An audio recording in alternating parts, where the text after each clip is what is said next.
Alright guys, welcome back to my home here in beautiful Wales.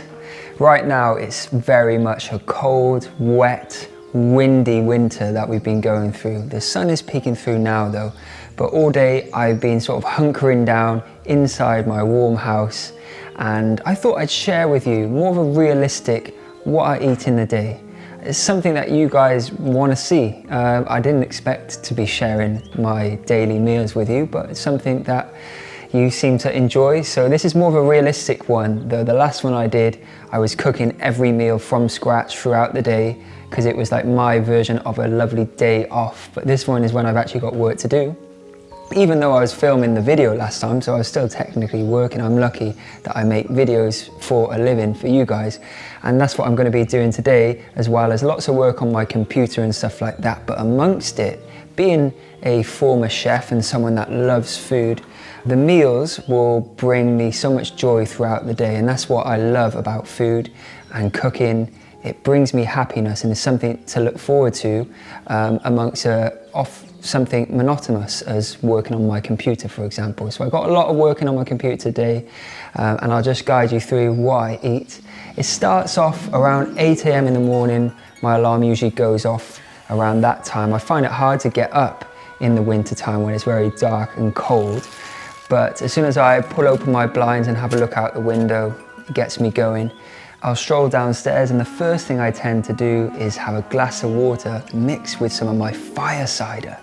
If you've not heard of fire cider before, I talk all about it and show you how to make it in a previous video, but briefly, it's some fiery ingredients, many from my garden, that I've steeped in some raw apple cider vinegar. This is an age-old concoction to boost your immune system, and it's really important for me during the winter months when colds and flus are really prevalent.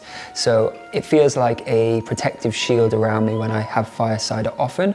So I just mix some with my water and have that first thing. And then I'll start thinking about my breakfast. Now, in today's video, I'm actually going to be eating a lot of meal prep because that's what I tend to do throughout the week. We don't have time to be cooking all day long, and that includes my breakfast as well. Last night, I simply prepared my breakfast because I knew I was filming this video and I didn't want to have to make something else in the day. So all I did was mix together some organic rolled oats. I recommend using rolled oats or steel cut oats. And I mix in some chia seeds and some ground cinnamon. I'll also add a pinch of salt and some desiccated coconut. I mix it all together with some plant milk and just cover it, put it in the fridge, and overnight, the next morning, you've got a really creamy overnight oat and chia seed pudding. Oats seem to be getting a really bad rep at the minute, and I think mainly it's because of the industrialization of all farming, but particularly with oats as well. Non-organic oats have got harmful pesticides on them, and often they're processed as well. So you want to be trying to get whole oats, rolled oats, or steel cut oats, and organic ideally, because then you've got a really good source of B vitamins, really good minerals for the body, and they're a great source of fiber. And they've got a low glycemic index, which means they don't spike your blood sugar levels. There'll be a slow release of energy. So I don't have oats every single day, but 3-4 times a week, and in a decent quantity. I top it with some lovely blueberries and maybe some seeds and nuts and some cacao nibs as well. I feel great with my oats. They don't cause me to crash or anything like that. And it's a nice hearty breakfast in the morning. I don't want anything too big in the morning, but I make sure my lunches and my dinners are really big.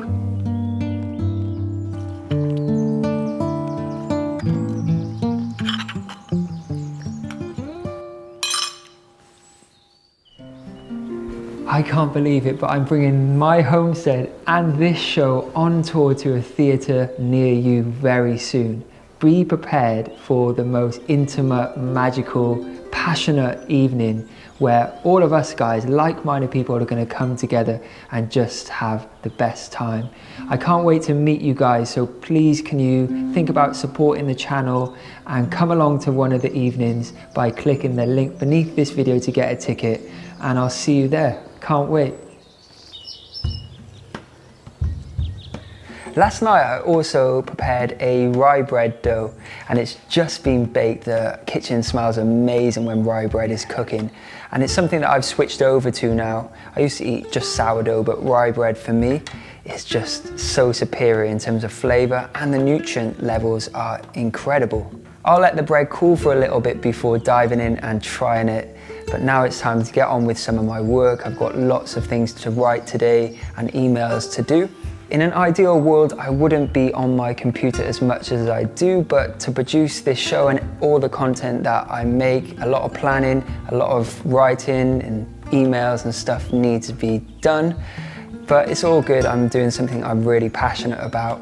So with us being in the middle of winter and my garden not pumping out all of the goodness that it was during spring or summer, to compensate, I like to have what I call a nutrient backup plan, aka AG1. New Year is often a time where people commit to new, healthier habits, and I will continue to incorporate AG1 into my daily schedule in 2025. Just one scoop of AG1 once a day contains the nutrients my body needs to support my energy, gut health, focus and balance. AG1 actually tastes good too. To me, I get the subtle flavors of pineapple, and I'm really happy there's no artificial sweeteners or sugar in it. If you want to give AG1 a try, then click the link beneath this video or scan this QR code right by here. And with your first order, you'll get a free 1-year supply of vitamin D3 plus K2 and 5 free AG1 travel packs.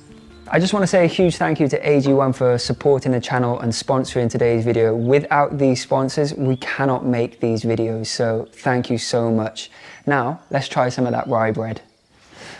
All right, little mid-morning snack, this rye bread. This is a nutritional powerhouse, and I cannot wait to give this recipe a try. It's a new recipe I'm working on, coffee and miso flavored rye bread. Rye bread is an ancient grain that we should all be eating more of, because those industrially farmed wheats and other bread making grains or flours just aren't good for us anymore. They've been stripped of all the goodness, so ancient grains like rye are really good.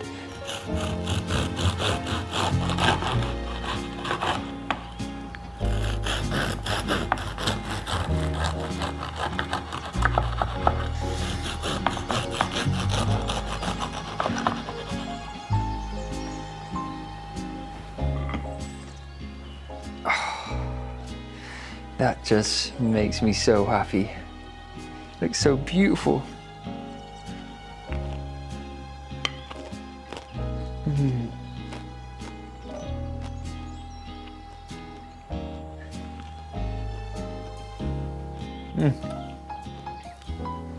It's so dense, you could pretty much only eat one slice. It's got hemp seeds as well in this, pumpkin seeds, pine nuts. What else did I put in there? Sesame seeds. So good for you.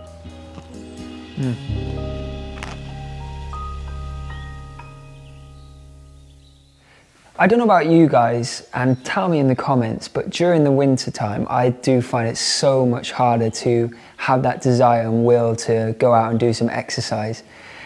I am so much different in the summer months. In the warmer time, I'm ready, I'm raring to go. I'll do anything if it involves anything to do with training or working out, whether it's hiking, running, cycling, exercise in the gym, boxing. I love it all.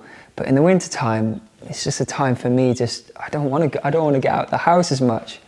I found that the best time for me to do a workout is mid-morning, and that's what I'm doing today. So I'm heading down to the gym to get a good workout on, and hopefully this will inspire you guys to do the same. So welcome to my little gym. You probably would have seen this in previous episodes, but my amazing dad and I built this together when I first moved to the country, because obviously I'm so rural, it's quite hard to get to a gym conveniently. And it is such an amazing space, and it's served me so well over the years. But right now I feel like the concept of gyms and working out to me is almost like a hamster in a wheel. It feels quite unnatural, and the only time I really get huge joy from this space is when I'm leaving the gym after a good workout, but also when my friends are here. And I've got a lovely little community of friends locally now, and we do a group workout quite often. It's the best feeling just to have that camaraderie and team building feeling. But my body craves to be outside in the sun doing outdoor workouts, and that's what I really want to be doing. So when I do come to the gym, which is about 4 to 5 times a week still, because it's so good for my mind, it's just a quick in and out session, 45 minutes of high intensity stuff, and I can get back to doing the things I really love.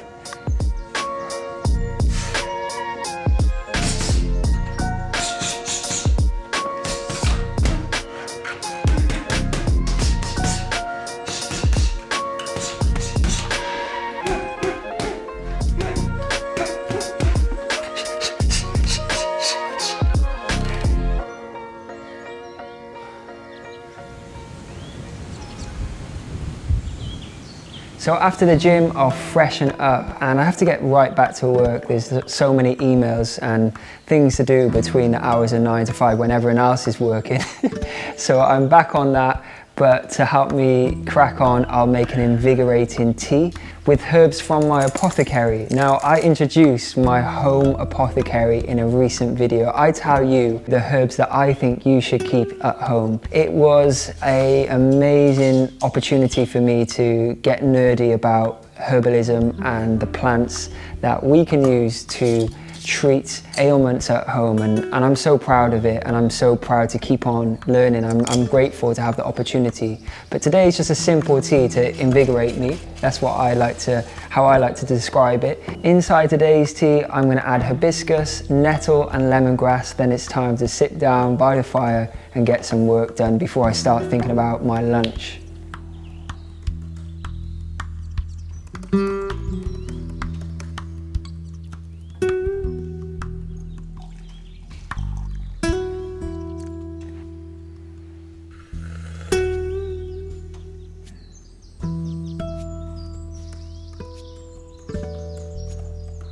So lunch is actually meal prep as well, because we don't all have time to be cooking meals throughout the day, as you know. So I made this a couple of days ago. This is my white bean stew. Doesn't sound very spectacular, but trust me, humble, hearty food is some of the best food on the planet. And I'll show you why this gets really rich as well. These beans are actually beans that I grew in my garden this year, which makes me so proud. I dried them and they'll store in a jar for years to come, but I'm slowly making my way through them. I soaked them overnight and then I cooked them away for about an hour until they were tender. Then I finally chopped up a lovely base ingredient mix of onions, homegrown pumpkin, a really luxurious blue pumpkin that I chopped fine, some celery and some garlic. I grew this.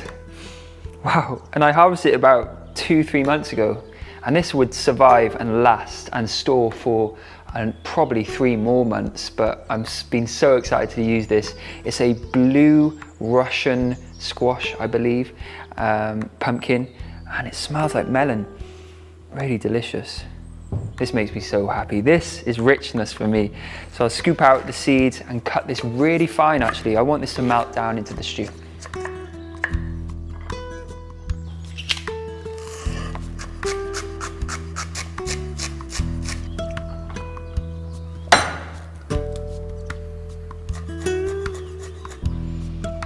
I'll also go out into the garden and pick some carrots, and there's not much growing in my garden at the minute, and it is a bit of a lucky dip in terms of how big the carrots are going to be when I pull them out of the ground. There's some real tiddlers, but we don't discriminate. We take the carrots as they are, and right now, because of the cold, they're actually sweeter than ever.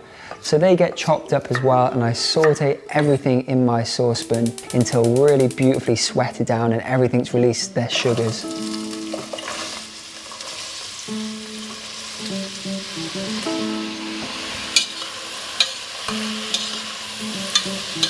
I'll add a pinch of salt, and then I'll add some rehydrated porcini mushrooms. So I often have dried mushrooms in my kitchen.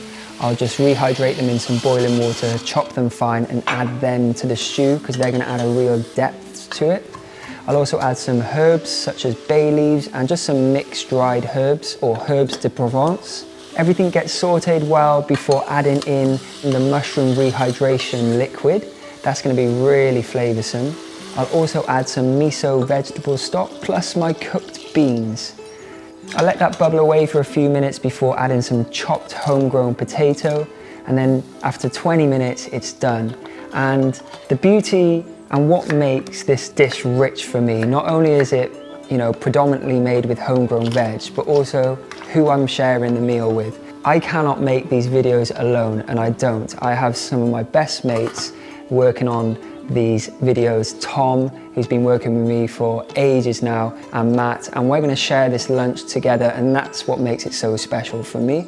We'll have seconds and thirds because I like to have a really big lunch, and that will sustain me for long into the day, and I'll also have some of the rye bread with it. I picked some rocket to go with it as well from the garden, which is one of the few crops that survive the harsh colds during winter, and any other little toppings like pumpkin seeds or flaked almonds, and I'll also serve it with a little bit of tahini because I love the rich fats that you get from nut or seed butters. It's so delicious, and it's very hearty, humble food that will sustain you for sure.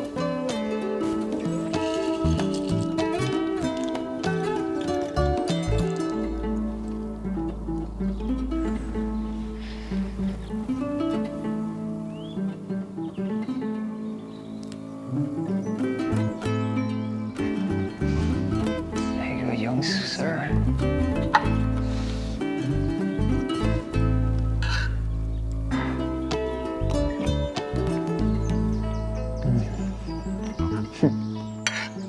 Humble and hearty.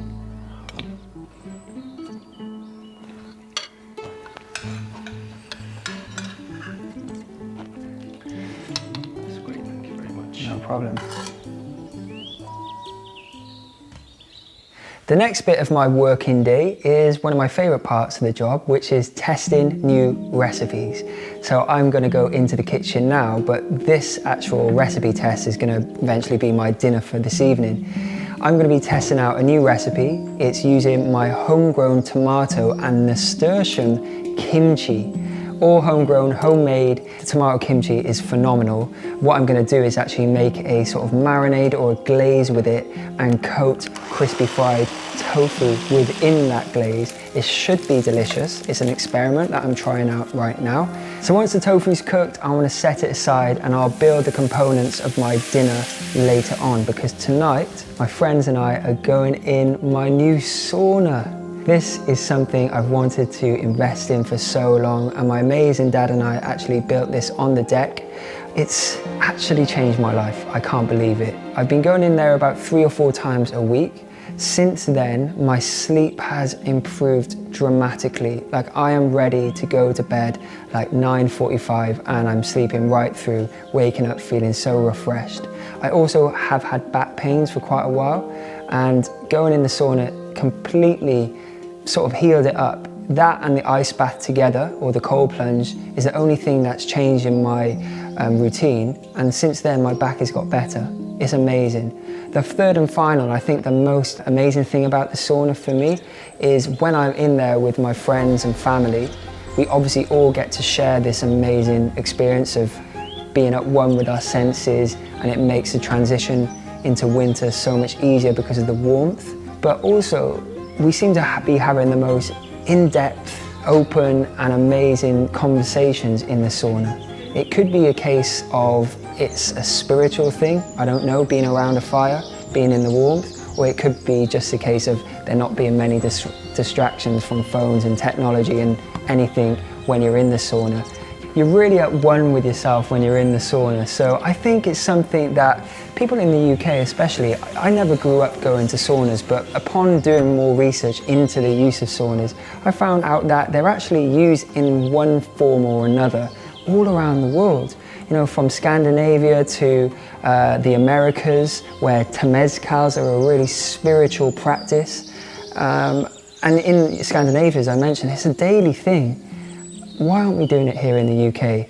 I think that if you can invest, if you can go down to your local sauna, invest the time into using a sauna, you will really reap the benefits of it like I have and my friends and family have. And it's something that I'll incorporate into my life forever now.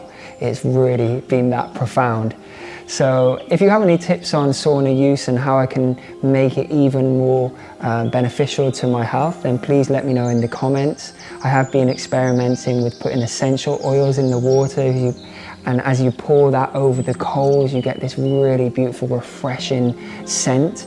I want to start trying to do this technique of hitting yourself with some kind of leaf or foliage. I don't know about that, but let me know if you know any information about that technique too.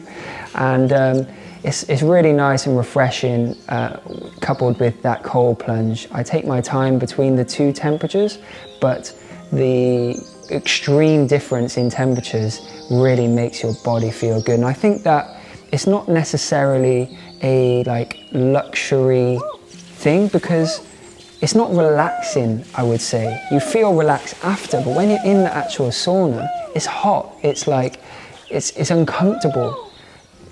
And same thing with the ice bath, it's so uncomfortable, but after you reap the benefits of it. So I think that it's actually more of a case of nowadays I feel like life has become very much comfortable in so many ways. So putting yourself out there and giving yourself that discomfort makes your body feel good in return. So that's why I do put the effort in to go to the gym, and I do these kind of saunas and ice baths, and also just things like growing your food. It takes time, it takes investment, it takes working hard, and then you reap the benefits at the end. So that's the sauna experience. After the sauna, I like to eat after the sauna.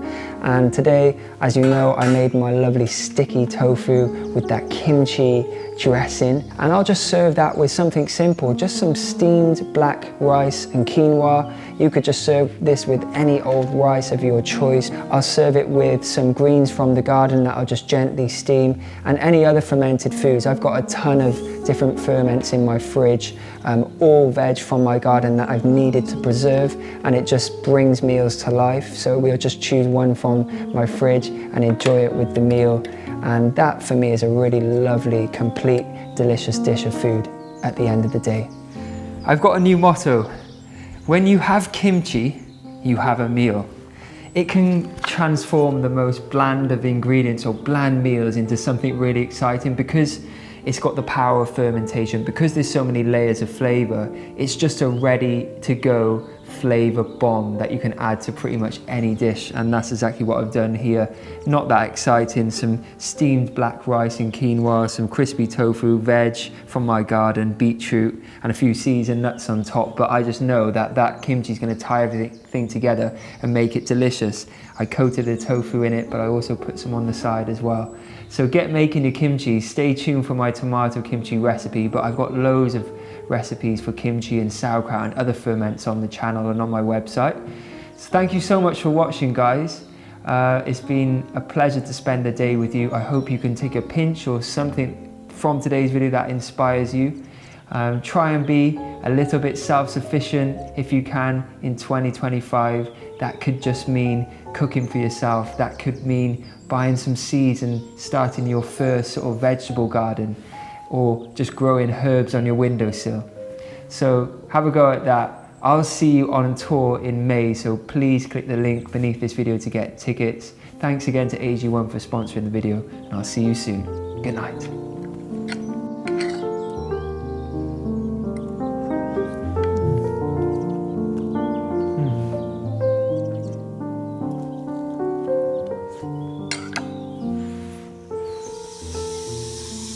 We need to connect to nature. We need to be one with the seasons. We need to be more pagan, and we need to love one another and take note the earth's rhythms and be at one.